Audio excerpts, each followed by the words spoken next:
Hello, my name is Ben Cain, and I'd like to thank Mark for letting me be part of the reading of his Chronicles.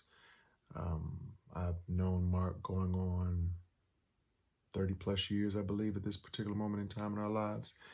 And to be involved in this piece of work, that what had to happen for these words to come out of his mouth and what he had to go through to get them written down and to get them out, to end up doing all of this so that he can end up helping someone else, is a true testament to the artistry and the artist that Mark Southers is. So I'm honored to be reading part of the Chronicles.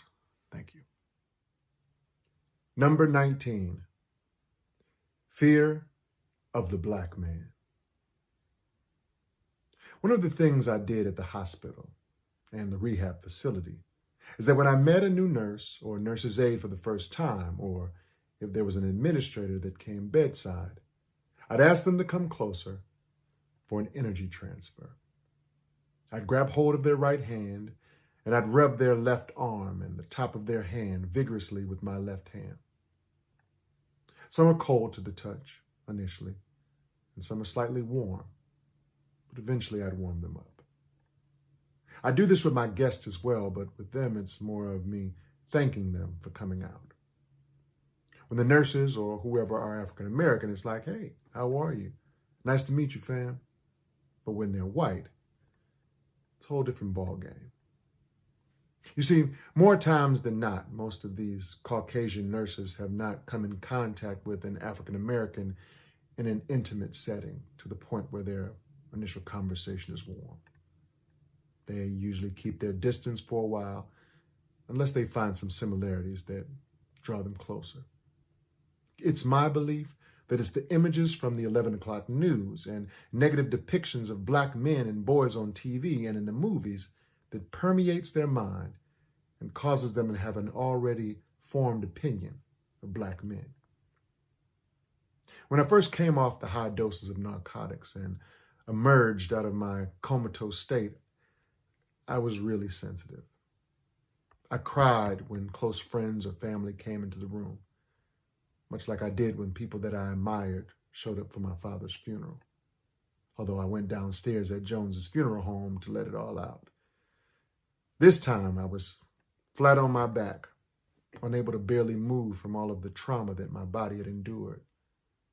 My very first visitor that I can remember after being conscious was my friend Eric Smith. I'm not sure what we talked about, but it certainly was a good feeling when he walked into the room. As other visitors appeared, I couldn't hold back my emotions, and I certainly wasn't able to escape to that basement to hide my tears. I laid there, flat on my back, holding onto their arm or hand, bawling my eyes out like a recently returned POW. You see, I was returning from a war where I had escaped death. I wasn't fighting for my country, but for my sanity and the opportunity to return unscathed to where my friends and family were. I'm thinking that my emotional state was turned all the way up on high because I was overcome with joy that I was still alive, and now I'm getting a chance to see my friends and family again. For in that dark place that I was for 5 solid weeks, I saw no one that loved me. A lot of times when Black folks complain or mention racial abuse, people both Black and white are quick to dismiss it as the one complaining is being oversensitive, or that the person who's dishing it out is really not a bad person and has Black friends.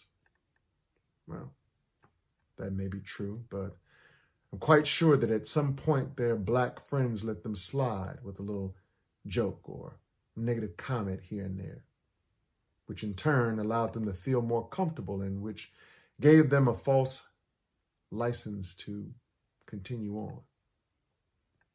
Another thing which allows this type of racial thinking to survive is the very culture we live in. If our young children, both Black and white, are watching TV, which is more likely serving as a babysitter, if they are glued to this device their entire young lives, then they are consistently bombarded with programming and commercials where Caucasians dominate the screen. Beat into their young minds that Santa and Jesus are always going to be white, just like at the mall or depicted in the stained glass windows at most churches. What message is this subconsciously going into our young Black boys' minds? That they are not part of this world? Speaking of Santa, I have a very good friend who's an older white man. Early in our friendship, he called me one day telling me that he had his Santa suit on, and they had just finished visiting a group of kids at a local hospital or church. He was nearby and asked if he could stop by and surprise our two boys. I paused for a minute because it was a difficult position to be put in. But I told him, hey, man, I really appreciate the offer, but my wife and I just had them down at the AWC, getting their picture taken with an African-American Santa Claus. And I really think it would send a mixed message to them. He paused, momentarily not having much to say. It was a moment that caused us both to think about race and just how much our country is divided. I'll share with you some more of my experiences that were both slightly funny and really sad. When my daughter Ashley was 5, she wanted a puppy. My brothers, sister Joy, and I grew up with a dog in the house. I knew that from past experiences that a Labrador Retriever was a good, calm, loving dog for a child. So I located a kennel in the newspaper, and Ashley and I headed out to the country to look at some labs. We eventually arrived at a kennel. The dogs barked wildly as we pulled into the huge driveway. The owner came out and greeted us in between the shouts at his legion of dogs to shut up. I told him by phone that we were interested in a chocolate lab, so he was all prepared and escorted us to a long pen where the chocolate labs were. When he went to retrieve a few of the pups, the mother charged towards Ashley and I and went into a hysterical barking fit. I mean, it was way more convulsive than that band of Rockwilders in the movie The Omen. The two puppies that he brought out didn't seem to have an issue with us. They wagged their tails and friskily stumbled towards us. But my daughter, frightened by their aggressive mother, clung tightly to me, and all I could think was that her young mind was thinking, this is what you wanted me to have? The embarrassed breeder rushed towards this dog, trying to calm her down, but it wasn't to be. All bets were off.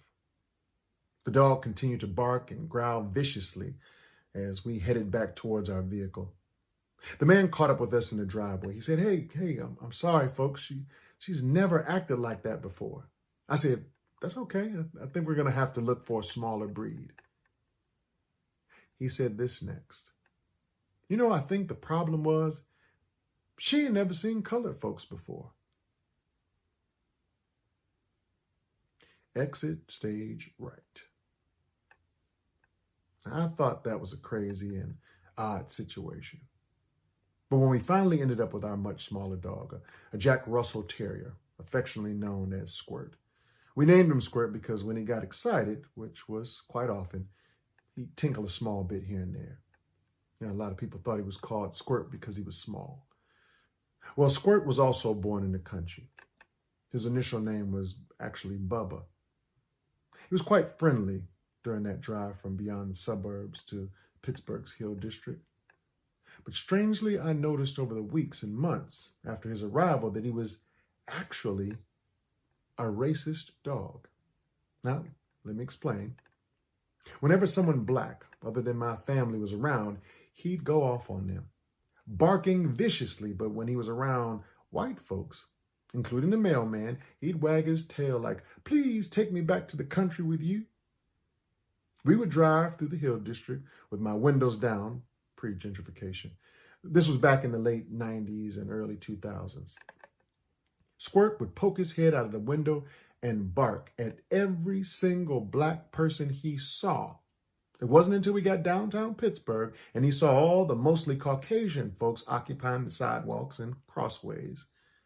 Then that's when he relaxed. I'm not joking. It's the truth. Well, eventually he grew out of that and became a great pet. Of course, it helped that we never allowed him to watch the 11 o'clock news. More recently, as a matter of fact, a few months ago, two good friends visited me. I won't mention their names because I think they were just as embarrassed as I was. I'll just say that they were a married couple devoted to making great art here in Pittsburgh. Anywho, they were visiting me at Montefiore Hospital in the select care section. Oh, and by the way, they are Caucasian, a very important aspect to this short story. So I'm lying there flat on my back. The two of them are sitting bedside when the Goodwill dog and the lady that takes her from room to room shows up. It was a mixed breed, and I was elated to see this dog because I'm a dog lover, and I had not been around pets for a while. So I asked the lady the dog's name, and then I whistled for the dog to come closer, saying its name. Here, Mary. Come here, Mary. The dog took one look at me, and for the rest of the time in the room, it held its head cocked hard to the left and refused to look my way or even acknowledge that I was there. It was very friendly with my guest, who could not believe what they were witnessing. At that point, my minimal self-diagnosed Tourette's syndrome jumped out of my throat and said to the lady, "Is your dog Mary racist?" All four of us were surprised by my question. The woman quickly went into defense mode of her dog and wanted to have a deeper discussion about race, which included her telling me that if she saw a black male with a hoodie on, she would cross the street. Anywho, it's all on video, but because it shows her face, out of respect for her job, I chose not to put it on Facebook. But this dog, she would not look at me or accept a petting of her fur. I was drugged as hell, but my prior experience kept me from being depressed about this whole situation.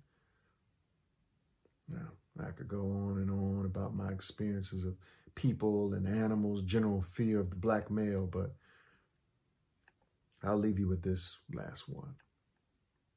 One Pittsburgh winter, I had parked on the roof of an outdoor garage. I entered the elevator and held the door for a 50-ish Caucasian woman who was just behind me. She stopped short of its doors and then made a right and elected to take the stairs. It was one of those moments that shook me. This woman chose to walk down 8 flights of steps in the bitter cold because of the color of my skin. I was drugged as hell. I once again hated my country all over again and all involved for causing me to have to experience this. The sad thing about it is that this will not end in my lifetime, and possibly not my children's. And I'll say this: the effects of 400 years of slavery in the United States will take many more centuries to unravel. But what gives me hope is, like the situation we found ourselves when 9/11 first happened. Americans drew together as one. Black Americans felt like they were Americans for real by the way we were treated by white Americans, because now there was another enemy to point the finger at. Perhaps we could have some sort of government program where we have some sort of energy transfer so that we could all warm up to each other and accept one another as fellow Americans. Onward.